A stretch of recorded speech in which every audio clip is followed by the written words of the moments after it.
நாம இப்போ இருக்கிறது கேப் ஃபியர், வட கரோலினா. நாம சிறப்பா செய்யற வேலையை தான் இப்ப செய்ய போறோம். இந்த கம்பெனி ஆரம்பிச்சதே சிவில் வார் நடந்த இடங்களை தோன்றதுக்காகத்தான். வட கரோலினால எனக்கு ரொம்ப பிடிச்ச 2 விஷயங்கள் இருக்கு. தெற்குல திறந்த வெளி விருந்து, அப்புறம் சிவில் வார் நடந்த இடங்களை தோன்றது. சிவில் வார் காலம் பாதுகாப்பு படைகள் இங்க தங்கி இருந்தாங்க, ராணுவ சிப்பாய்கள் இருந்தாங்க. இது எல்லாத்தையும் விட முக்கியமா ஃபோர்ட் ஃபிஷர், இந்த இடமே கலை பொருள்கள் நிறைஞ்சதா இருந்திருக்கணும். கேப் ஃபியர் நதிக்கரையில அமைந்திருக்கிற இந்த ஃபோர்ட் ஃபிஷர் வட கரோலினால இருக்கிற வில்மிங்டனுக்கு பாதுகாப்பு. கன்ஃபெடரேட் ஆர்மிக்கு தேவையான பொருள்களை கொண்டு வரதுக்கு அந்த இடம் வாசலா இருந்தது. ஜனவரி 1865ல சிவில் வார் ஒரு முடிவுக்கு வந்தப்போ யூனியன் படைகள் கடற்கரையில முற்றுகையிட்டு கன்ஃபெடரேசிக்கு சாவு மணி அடிச்சது. இவ்வளவு பெரிய இடத்துல அழிவுக்கு தப்பிய மிச்சங்கள் ஏராளம் இருக்கும். அதை தோண்டி எடுக்க நிறைய பேர் வந்திருப்பாங்கன்னு எங்களுக்கு தெரியும். சிவில் வார் சிதில்கள்னா ரிக் அப்படியே பரவசமாயிடுவாரு. அந்த கால பொருட்களுக்கு எவ்வளவு போட்டி இருக்குங்கிறதையும் மறந்துடுவாரு. அவர் செய்யறது சரியா இருக்கும்னு நம்புறேன். இந்த இடத்த தோன்றவங்க எல்லாம் ஃபோர்ட்டுக்கு பக்கத்துலயும் கடற்கரைக்கு கிட்டத்திலயும் தான் போக விரும்புறாங்க. ஆனா நாங்க ஃபோர்ட்ல இருந்து சில கிலோமீட்டர் தொலைவுல தான் இருக்கோம். அங்கிருந்து யூனியன் படைகள் தாக்குதல் நடத்தினாங்க. ஃபோர்ட் ஃபிஷரை தாக்கறதுக்கு முன்னால யூனியன் படைகள் ஒரு இடத்தை தேர்ந்தெடுத்தாங்க. தேவைகளை எல்லாம் சேர்த்து வச்சுக்கிட்டாங்க. தாக்குதலை திட்டமிட்டாங்க. சில பொருட்களை விட்டுட்டு போயிருக்கலாம். அதைத்தான் நாங்க இப்ப தோண்டி பார்க்கலான்னு இருக்கோம். அப்ப இங்க நடந்த சம்பவங்கள் எல்லாம் ஃபோர்ட்டுக்குள்ள மட்டும் இல்ல, எல்லா இடத்துலயும் தாங்கிறீங்களா? அதேதான்.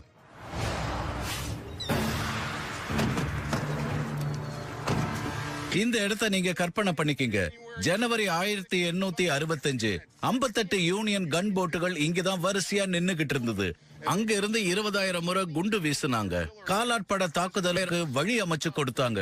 அந்த இடத்துலதான் நாம இப்போ இருக்கோம்.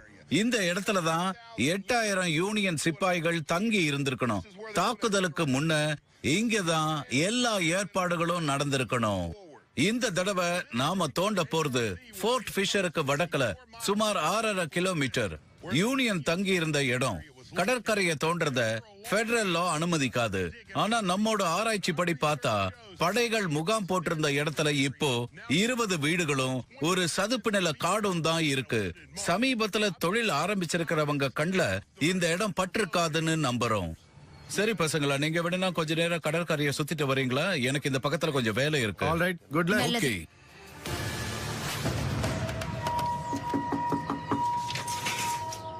எப்படி இருக்கீங்க? என் பேர் ரிக் சாவேஜ். என் கம்பெனி பேர் அமெரிக்கன் சாவேஜ். நாங்க வந்து நான் பாறையே உடைக்கிறவன். போயிட்டு வாங்க. உங்க இடத்த தோண்டி பார்த்து $10,000 மதிப்புக்கு ஏதாவது கிடைச்சா அதை விற்போம். அதுல ஒரு % உங்களுக்கு தருவோம். அத நானே செஞ்சு $10,000 மிச்சம் பிடிப்பேனே. உங்களை சந்திச்சதுல சந்தோஷம். என்னோட மண்வெட்டி இதோ இருக்கு. ஓ, நான் உங்களுக்கு உதவி செய்யறேன். இல்ல, நானே பாத்துக்கிறேன். சரி, குட் லக். ஏதாவது கிடைச்சதுன்னா எனக்கு தெரிவிங்க. தோன்றதுக்கு அனுமதி வாங்குறது அவ்வளவு சுலபமான வேலை இல்ல. இருந்தாலும் எங்க ஆராய்ச்சி படி காட்டுக்கு பக்கத்துல இன்னும் சில இடங்கள் இருக்கு. சிவில் வார் நடந்தப்போ அவங்க இங்க உபயோகிச்ச தளவாடங்களை நினைச்சு பார்த்தா இந்த இடத்துல நிறைய பழம்பொருட்கள் புதைஞ்சு இருக்கணும். நீங்க சொல்றது சரியா இருக்கலாம். அப்பப்போ எங்களுக்கும் ஏதாவது கிடைச்சிருக்கும். எல்லாம் ஜிகியோட வேலை. ஜிகி? இது என்னன்னு உங்களால சொல்ல முடியுமா? ஒண்ணுமில்லாமலும் இருக்கலாம். உண்மையிலேயே இது ஒரு grape shot. Civil war standard grape ஒண்ண நல்ல விலைக்கு வித்திருக்கேன். அதனால இந்த இடத்துல நிறைய இருக்கலாம். என்னோட ஒரே கவலை, எனக்கு முன்னால இங்க தோண்டினது யாரா இருக்கும்? உங்க நண்பர் யாரோ இங்க தோண்டதா சொன்னீங்கல்ல? ஆமா, ஜிகி பின்னாடி தான் இருக்கு. என்னோட பன்றி.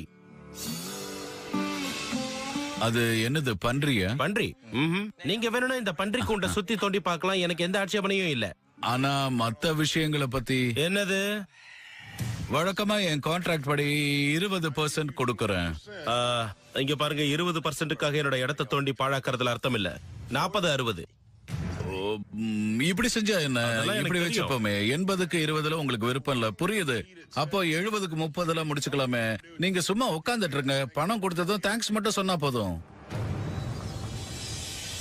சரி, உங்க விருப்பப்படி அப்படியே வச்சுப்போம். ரொம்ப சந்தோஷம். சரி, நீங்க ஆரம்பிங்க. நான் போய் சாண்ட்விச் சாப்பிட போறேன். உங்ககிட்ட 2 இருக்கா? இருக்கு. என்னோடதுல இருந்து 30% தரேன். என்ன கொல்றீங்க? பசங்களா, தோன்றதுக்கு பிரமாதமான ஒரு இடம் கிடைச்சிருக்கு. ஃபோர்ட் ஃபிஷருக்கு போறதுக்கு படைகள் முகாமிட்ட இடத்துல ஒரு பகுதி அது. உங்களுக்கு அதிர்ஷ்டம் தான், காத்து இருந்தது வீண் போகல. இந்த இடத்துல தோன்றதுக்கு நாம முக்கியமா 2 பகுதிகளில் கவனம் செலுத்தணும். வீட்டுக்கு வெளியில இருக்கிற முற்றம், அப்புறம் சுற்றுப்புறத்துல இருக்கிற சதுப்பு நில காடு. அம்மாவும் நானும் காட்டு பகுதியை பாத்துக்கிறோம். நீ முற்றத்தை கவனிச்சுக்கிற. நீ தொழுவத்தை கவனிக்கிற. என்ன அங்க ஏதாவது கிடைக்கலாம் பாரு. நான் தொழுவத்துக்கு போக மாட்டேன். அந்த பன்றி கடிக்கும். பன்றி எப்பவும் கடிக்காது. எனக்கு தெரியல, அது பாக்குறத பார்த்தா என்னையே சாப்பிடும் போல இருக்கு. சரி சரி, நல்லா தேடி பாருங்க. தயாரா ரீட்டா? தயார். புது ஆள்னா கஷ்டமான வேலையை தான் தராங்க. ஓ ஓ ஓ, ஓ ஆனா இந்த தடவை வேலை கொஞ்சம் பரவாயில்ல. நான் மட்டும் தான் போக போறேன். நாங்க இருக்கிறது வட கரோலினா. அப்பாவுக்கு நல்லதா ஏதாவது கிடைக்கும்னு எனக்கு தெரியும். நிக், இந்த இடத்துல பாத்தியா? நான் உள்ள போக மாட்டேன். சும்மா உள்ள போய் தான் பாரு. இதுல என்ன கோழி குஞ்சுகளா? நல்ல வேலை. இங்க உள்ள எதுவும் இல்ல. நிக், அதெல்லாம் ஒண்ணும் செய்யாது. உன்னை பார்த்து பயந்து ஓடுது. நல்லா தேடு ரீட்டா. இங்க என்னவோ இருக்கு. இல்ல, வெறும் குப்பை. சின்ன துண்டு தகடு, வேலைக்காகாது. இங்க என்னவோ இருக்கு. தொழுவ வேலையோட ஒரு பகுதி. இத குப்பை கொட்டுற இடமா பயன்படுத்துறேன்னு அவர் சொல்லவே இல்லையே. ஏன் ஆராய்ச்சி படி இந்த இடம் ஒரு தங்க சுரங்கமா இருக்கணும். ஆனா இது வரைக்கும் பெருசா ஒண்ணுமே கிடைக்கல. இங்க நிறைய வேண்டாத பொருட்கள் தான் கொட்டி கிடக்கு. முட்டாள்தனமா இருக்கு. இன்னும் ஒண்ணுமே கிடைக்கல.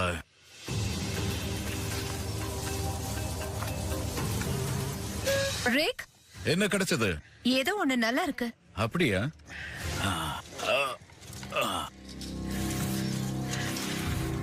ஓ, அடேங்கப்பா. என்னது? இது வந்து ஒரு CSA ரெக்டாங்கிள் கன்ஃபெடரேட் பக்கல். பிரமாதம். இதுல என்ன ஆமா, கொக்கி ஆமா. இருக்கான்னு பார்க்கலாம். இங்க பாருங்க. கொக்கிகள் இருக்கு. ஓ, இங்க பாரு ரீட்டா. என்ன கிண்டல் பண்றியா? என்னது? அடச்சே, இது வந்து ஒரு CSA ரெக்டாங்கிள் கன்ஃபெடரேட் பக்கல். பிரமாதம். ஓ, என்ன கிண்டல் பண்றியா? என்னது? ச்சே, கால தாமதம், குறைந்த வருமானம்னு யாரோ கிறுக்கி இருக்காங்க. அதான் இருக்கு. என்ன சொல்றீங்க? இதுக்கு முன்னாடி இங்க யாரோ தோண்டி பார்த்திருக்காங்க. ஒரு சின்ன நிறைவு பரிசா இதை நமக்கு விட்டு இதுக்கு ஏதாவது வச்சிருக்காங்க. மதிப்பு இருக்குமா? இல்ல, சல்லி காசு கூட போகாது. சிவில் வார் மக்களோட நகல் இங்க புதைக்கப்பட்டு இருக்கணும். அதுக்கு ஒரே ஒரு அர்த்தம் தான் இருக்கு. இந்த இடத்த யாரோ முன்னாடியே தோண்டி இருக்கணும். அதுவும் சட்ட விரோதமா. அதை இப்படிதான் சொல்லுவாங்க. நாங்க தான் முன்னாடின்னு. துரதிருஷ்டவசமா இந்த இடத்துல மதிப்புள்ள எந்த பொருளும் கிடைக்காதுன்னு அர்த்தம். அதுதான் நடந்துகிட்டு இருக்கு. இதை விட்டுட்டு போன அந்த ஆள் மட்டும் என் கையில கிடைச்சான்னா அவன அப்படியே. இந்த பகுதி மோசம், எதுவும் கிடைக்காது.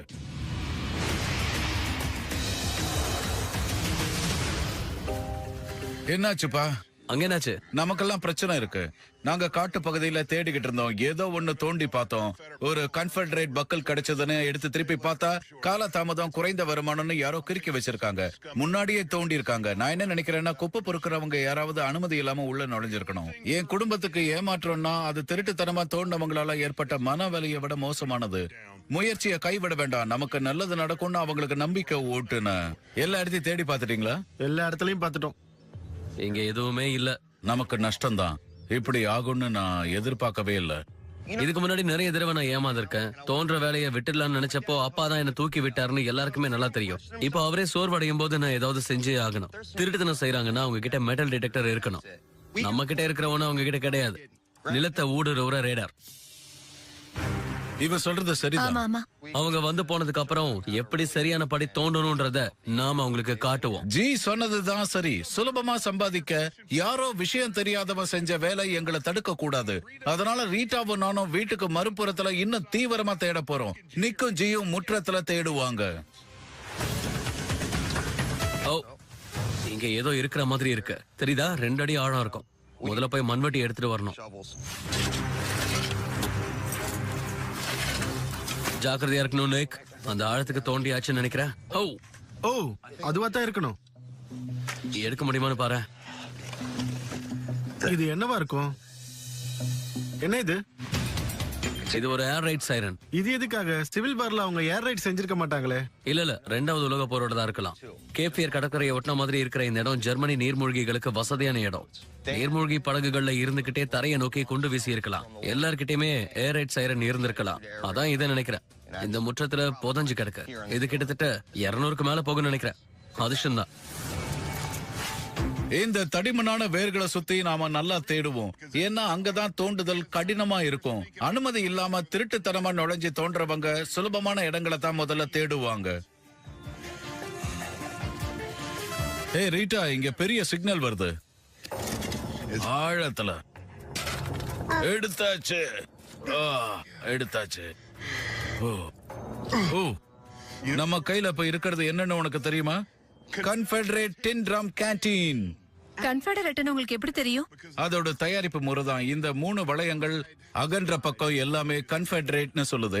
யூனியன் முகாம்ல ஒரு கன்ஃபெடரேட் கேண்டீன் இருக்கிறது ஆச்சரியம் தான். சிவில் வார் முடிகிற தருவாயில இருந்ததால சப்ளை சொற்ப அளவுல தான் இருந்திருக்கும். எதிரியோட தான் இருந்தாலும் மறு பயன்பாட்டுக்கு எடுத்து வச்சிருப்பாங்க. இது முழுக்க முழுக்க யூனியன் பகுதியா தான் இருக்கும். கன்ஃபெடரேட் பொருட்கள் கிடைக்க ஆரம்பிச்சிருச்சு. அதுலதான் பணமும் பார்க்க முடியும். ஓ, இங்க ஏதோ இருக்குது பாத்தியா? ஆமா, ஏதோ பெருசா தெரியுது. இரு, முதல்ல அதை வெளியில எடுக்கலாம். எவ்வளவு ஆழம் தோண்ட வேண்டியிருக்கும்? சுமார் 4 அடி. அது நல்லதா இருக்கும்னு நினைக்கிறேன். இப்ப தண்ணி வர ஆரம்பிச்சிருச்சு நேக். வேற ஏதாவது தெரியுதா? இன்னும் இல்ல, ஆனா கிட்டதான் இருக்க. ஏதோ இங்க இருக்க. இது கேனன் வால்னு நினைக்கிறேன். ஓ, என்னது? கவலைப்படாத, எல்லா பக்கத்தையும் பாத்துட்டேன். ஃபியூஸ் எதுவுமே இல்ல, வெடிக்காது. எடை எவ்வளவு இருக்குன்னு தெரியுதா? கனமா இருக்கு. அப்பா எனக்கு சிவில் வார் கதைகள் நிறைய சொல்லியிருக்காரு. அந்த காலத்து பொருள் ஒண்ணு நானே கண்டெடுக்கிறது சந்தோஷமா இருக்கு. இந்த சேரும் தண்ணியும் நமக்கு தொல்லையா இருக்கும் போல இருக்கே. ஆனா அதை வெளியில எடுக்க வேற ஏதாவது புது வழிதான் கண்டுபிடிக்கணும். ஓகே நேக், நீ ரெடியா? 1 2 3.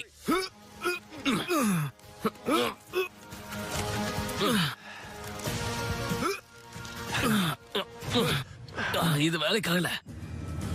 இந்த முனையில போதுமான அளவு எடை இல்ல. என்கிட்ட ஒரு ஐடியா இருக்கு. இன்னும் கொஞ்சம் இடம் வேணும். என்ன நடக்குதாங்க? ஒரு கேனன் பால் கிடைச்சிருக்குன்னு நினைக்கிறேன். நிஜமாவா? ஆமா, எடுக்கலாம். 1 2 இழுங்க.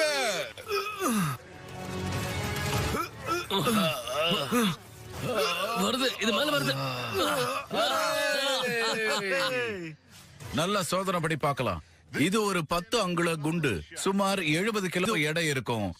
ஒரு கோட்டையை தகர்க்கணும்னா இந்த மாதிரி ஒண்ணு நம்ம கிட்ட இருந்தே ஆகணும். இது எவ்வளவுக்கு போகும்? பெருசா இருக்கு. ஃபோர்ட் ஃபிஷர்ல இருந்து வருது. குறைஞ்சது $500 போகும். அவ்வளவுதான். நிக்கி, ஆல்ரைட். நல்லா வேலை செஞ்சிருக்கீங்க. இப்போ இதை எடுத்துட்டு போய் வண்டியில வைங்க. நான் போய் என் வேலையை முடிச்சாகணும். ஓ, இங்க நிறைய இருக்கும் போல இருக்கு. எல்லா ஹிட்டுமே இந்த வேருக்கு அடியில இருந்து தான் வருது. அதுக்கு அடியில இருந்து எப்படி எடுக்கிறது? கொஞ்சம் இரு.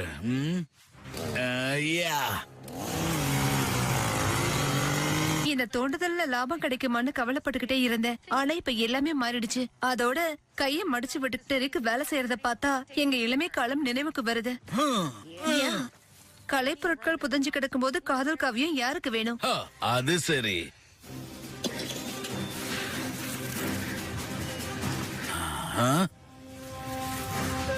இப்ப ஒரு எடுத்துடலாம். பட்டன் மாதிரி தெரியுது. கொடுங்க. இதப்படி. தாங்க. இதோ இன்னொன்னு இருக்கு. ஆமா, இதோ இன்னொன்னு. அடேங்கப்பா, இதுல எத்தனை பட்டன்கள் இருக்கும். ஒரு கோட்டுக்கு தேவையான பட்டன்கள் கிடைச்சிருக்கு. அவ்வளவுதான். இன்னும் இருக்கிறதா தெரியல. நமக்கு என்ன கிடைச்சிருக்கு பார்க்கலாம். இது கன்ஃபெடரேட் சிப்பாய்களோட கோட்டோட அளவு. இது அமெரிக்க யூனியன் ஆளோடது. கொஞ்சம் இருங்க, குழப்பமா இருக்கு. 2 பக்கத்துல இருந்தும் எதுக்காக பட்டன்கள்? ஏன்னா பெரும்பாலான சமயங்கள்ல, முக்கியமா போர் முடிகிற சமயத்துல சப்ளை பாதிப்பு இருந்தது. அதனால சதன் கோட்டுகள்ல யூனியன் பட்டன்கள் சகஜமாயிடுச்சு. நமக்கு இப்போ 4 கிடைச்சிருக்கு. இத பாரு. என்னாச்சு? அட கடவுளே, இதுல நமக்கு நிச்சயம் நிறைய பணம் கிடைக்க போகுது. இது ஒரு செகண்ட் பிடிச்சுக்கிறியா? என்ன கிடைச்சது? நமக்கு இங்க கிடைச்சது 4. என்னது? இது என்னாச்சு? அட கடவுளே, இதுல நமக்கு நிச்சயம் நிறைய பணம் கிடைக்க போகுது. இது ஒரு செகண்ட் பிடிச்சுக்கிறியா? Boom baby! யா! இது கன்ஃபெடரேட் இன்ஜினியரோட பட்டன். இதுல ஈன்னு பொறிச்சிருக்கு பாத்தியா? ராணுவத்துல இருந்த ஒவ்வொரு பிரிவுக்கும் தனித்தனி பட்டன் உண்டு. ஆர்டிலரிக்கு ஏ, கேவலரிக்கு சி, இன்ஜினியர்களுக்கு இந்த இ. அதுதான் இது ரீட்டா. சிவில் வார் தோண்டல்ல நமக்கு கிடைச்ச பொக்கிஷம் நல்ல விலைக்கு போகும். உனக்கு சந்தோஷம் தானே? யா! போலாமா? இதுதான் என் மகிழ்ச்சியோட கூக்குரல். தோன்றவங்க யாரா இருந்தாலும் சிவில் வார் சரித்திரத்தை தோன்றதுக்கு எங்க கிட்ட தனி வழி இருக்கு. இப்போ இத நல்ல விலைக்கு விக்கிறதுக்கு ஒரு பெரிய வியாபாரி கிட்ட போகணும். ஜிம்முக்கு வயசாயிடுச்சு. உண்மையில இந்த சிவில் வார்ல போராடினவர். அவர் வடக்கு பகுதிக்காக போராடினாரு. அவரோட தாடி தெற்கு பகுதிக்காக போராடி இருக்கு. அடேங்கப்பா, இது உங்களுக்கு எங்க கிடைச்சது? ஃபோர்ட் ஃபிஷருக்கு கொஞ்சம் தொலைவுல கிடைச்சது. ஆஹா, இதையெல்லாம் ஃபோர்ட் மேல வீசுவாங்க. ஒரு கட்டிடத்தை மோதனா ஜாக்கிரதை. நாள் பூரா பீரிங்ல பொறுத்தது தான் என் வேலை. எனக்கு பிடிக்காத வேலை. அத பத்தி பேச வேண்டாம். அடுத்ததா உங்களுக்கு காட்ட போறது இதுதான். இது எனக்கு கிடைச்சப்போ நல்ல காலம் திரும்புதுன்னு தெரிஞ்சது. கன்ஃபெடரேட் ரோல்டு டின் கேண்டீன். ஈயத்துல பத்த வச்ச மாதிரி தெரியுது. இதோட விசேஷம் என்னன்னா, இதுல ஸ்பவுட் இருந்தாலும் 3 பெல்ட் லூப்புகளும் அப்படியே இருக்கு. இங்க பாருங்க. பழைய கலை பொருட்களை பார்க்கும்போது அதோட காலத்தை பத்தி நான் கவலைப்படுறது இல்ல. அதெல்லாம் எனக்கு ரொம்ப பிடிக்கும். இது சிவிலியன் வோல்பார் 2 ஏர் ரைட் சைரன். ரொம்ப சத்தம் போடும். 100 டெசிபலுக்கும் அதிகமா. இது 2-3 ஒன்னா சேர்ந்த மாதிரி இருந்துட்டா பக்கத்துல இருக்கவே முடியாது. கடைசியா எங்க கிட்ட இருக்கிறது கொஞ்சம் சின்னதுதான். ஆனா பெரிய விஷயங்கள் சின்ன பெட்டிகள்ல தானே வருது. இது ஸ்டாஃப் ஆபீசரோட பட்டன். ஒரு கலனல் இல்லனா ஜெனரலோட தான் இருக்கலாம். இந்த பட்டனை இப்பவும் கோட்ல தச்சுக்கலாமே. இந்த கன்ஃபெடரேட் பட்டன்களையும் இப்பவே பாத்துடுறேன். ஒரு கன்ஃபெடரேட் ஸ்டாஃப் ஆபீசரோட பட்டன் நியூ ஓரியன்ல ராயர் கம்பெனி தயாரிச்சது. இதெல்லாம் நிச்சயமா ஒரு முன்னோட்டம் மாதிரி தான். இது என்னதுன்னு தெரிஞ்சதுமே எனக்கு மயக்கமே வந்துடுச்சு. அதுதான் உண்மை. இதுல இருக்கிற ஈ எழுத்த பாருங்க. இது ஒரு கன்ஃபெடரேட் இன்ஜினியரோட பட்டன். தயாரிச்சது யாருன்னு பின்னால பாத்துடுறேன். அப்படி எதுவும் இல்ல. உள்ளூர்ல செஞ்சதுன்னு சொல்லுவோம். இருந்தாலும் உள்ளூர்லயே செஞ்சிருக்கணுங்கிறது இல்ல. தெற்கு பக்கம் வேற எங்கேயாவது தயாரிச்சிருக்கலாம். சிவில் வார் சரித்திரத்துக்கு ஒரு பிரதான அடையாளம். அவ்வளவுதான் ஜிம். எங்க கிட்ட இருந்ததெல்லாம் காட்டிட்டேன். $3000 கிடைக்கணும். கேனன் பால பின்னால கொண்டு போய் வைக்கிறதுக்கு நான் உதவியும் செய்யறேன். $3000? அந்த கன்ஃபெடரேட் கேண்டீன் ரொம்ப சுமார் தான். கேனன் பால இங்க அங்க நகர்த்தறதுக்கே செலவழிஞ்சிடும். நான் உங்களுக்கு 1200 தரேன். நீங்க என்ன சொல்றீங்க? 70 கிலோ கேனன் பால வச்சுக்கிறதுக்கு யார்கிட்ட இடம் இருக்கு? ஆனா இத வாங்குறவங்க இதுக்கு நல்ல விலை தருவாங்களே. அந்த இன்ஜினியர் பட்டன் மட்டுமே $2,000 நிச்சயமா போகும். சரி போகட்டும். 2500 கொடுங்க. $1800 தருவீங்களா? விட்டு பிடிச்சு பாக்குறீங்க. பரவாயில்ல. $2200 கம்மியா என்னால கொடுக்கவே முடியாது. சரி, 2200 தரேன். ரொம்ப நன்றி சார். கேபியருக்கு வந்து தோண்டினதுல எங்களுக்கு கிடைச்சது தோல்வியா? ஜிகிக்கும் அதோட சொந்தக்காரருக்கும் அவங்க பங்க கொடுத்ததுக்கு அப்புறம் அடுத்த முறை வரும்போது இன்னும் எதிர்பார்க்கலாம். கேட்க சந்தோஷமா இருக்கு. எங்க சாவேஜ் லாபமா $1540 வீடு திரும்பணும். பசங்களா, நாள் பூரா அந்த பன்றி பின்னால அலைஞ்சதுல எனக்கு இப்ப ரொம்ப பசிக்குது. இன்னும் கொஞ்ச தூரத்துல நல்ல சாப்பாடு கிடைக்கும். ஃப்ரைடு சிக்கன், மட்டன் மசாலா, அதோட பன்றி கறியும்.